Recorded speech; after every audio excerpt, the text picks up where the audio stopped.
feeling tired is a message for you. Intuitive intelligence that tells us what matters is also an invitation to rethink about why the hell did I do it in the first place. Inhale, exhale. Wings of Wisdom with Freya. Hi there, welcome to Wings of Wisdom with Freya. I am Freya, and this episode we're gonna talk about feeling tired. And one of the biggest reasons I'm doing this is because I personally have been feeling quite tired and restless for the past few weeks, and I think it's shared by many people in this very turbulent, energetic time. Originally, I had something else planned for this episode, but because I was too tired, I didn't have the energy to talk about something that I planned for. And I think it's important to actually talk about feeling tired and to present this as a personal truth that might help other people in the world. Why does feeling tired matter? Tiredness, I think, is a physiological, biological signal for rest. It invites us to slow down, recover, so that we can be better going forward. And I think tiredness is also intuitive intelligence that tells us what matters. I'll unpack this a bit further. A bit of background, if you know my energy updates, I've been writing for a few months now.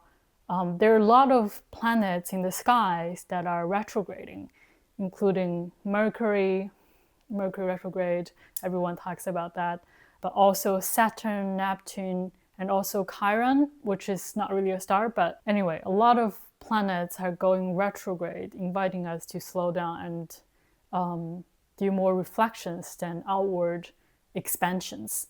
If you believe in astrology, cool. There are also another kind of spiritual sayings about the Earth moving from 3D, three-dimensional reality, into five-dimensional reality. So there's an elevation of Earth as a whole, a splitting of world, of timelines, and an elevation of consciousness with a capital C. If you are into that kind of sayings, take it. If you don't, that's fine. You can still think about the energetic changes in the world in terms of electromagnetic and seismic changes, including last week, a few days ago, we had one of the biggest earthquakes in Russia that caused volcano eruption, also tsunami warnings. And thankfully, there was no casualties. But I think depending on the amount of natural kind of happenings in the world, we can also understand that there are a lot of changes in the air that have influence on our energy level. I think tiredness really helps us see what drains us, literally.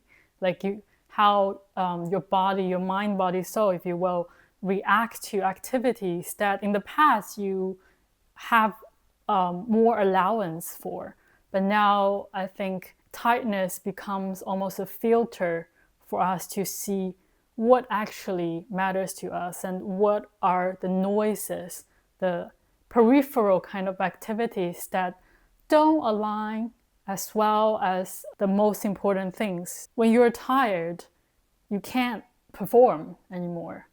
So I think it also forces you to stop the kind of performative act that you have to present consciously or unconsciously, or chasing after an objective, a goal that you didn't feel entirely passionate about. So I think feeling tired really stops us from those modes of actions because it basically demands us to stop. Tiredness forces us to rest. And I think it's important not only to our well-being, physical, emotional, spiritual well-being, but also it helps us see our own potentials and what's ahead. Just like any system updates you do on your laptop, there is a small period of time where you can't use the system. That's when rest comes in for our human bodies.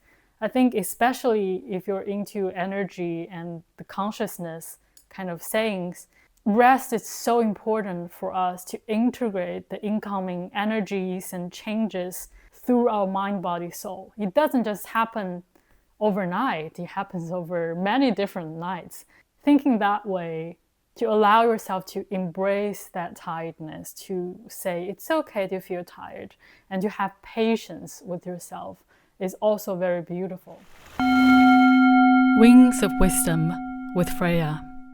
Feeling tired also forces us to pause and rethink about our routines and disciplines, especially for people who, like me, have some kind of spiritual practices, or if you're just into spirituality in general. Discipline and practice is this thing that you have to commit to doing day after day for your spiritual path. But I think sometimes people get lost a bit in the doing of it, rather than the bigger purpose that it serves, that it should serve. So I was watching online and someone was talking about what disciplines entail or mean in Eastern cultures versus in Western cultures. While I personally don't fully agree on the kind of differentiation or the contrast, what I think was really useful was this two ways of understanding discipline, one as devotional, another as sacrificial. So devotional is the meaning of practice, the meaning of discipline, the presence of you when you're doing discipline. What is it that it transcends you toward in the discipline? And sacrificial, as the name suggests, sometimes entails giving up certain things and to endure, suffer a little. And it's almost like a trade-off of enjoyment for the spiritual goal that you want to achieve. But I think many times people tend to be sacrificial about their discipline, and it becomes egocentric in the sense of what the ego uses now to feel good about itself. So it's almost like, look at me, I did this. How good am I? While I think devotional, keeping the discipline, the practice for something beyond yourself, that doesn't necessarily attach to whether you do it every day or not.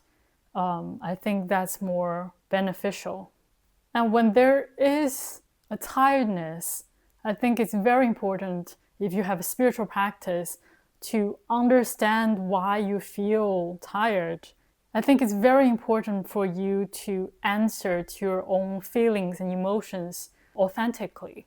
Seeing how the discipline serve ourselves, serve our ego. I think feeling tired about our practices is also an invitation for us to rethink about, why the hell did I do it in the first place? What have I been working towards? So I think it's really good to help us recalibrate our intention, our devotion, and also to help our ego unlatch from the roles and routines that it has been performing, because that's what the ego seeks. It seeks that kind of comfort from external forms and doings.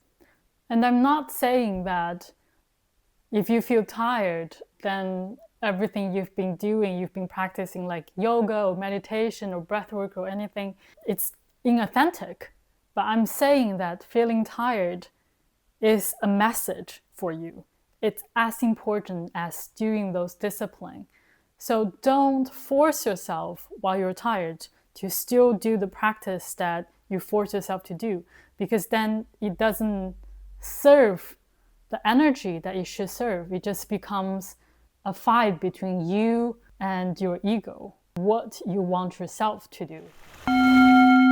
Wings of Wisdom with Freya.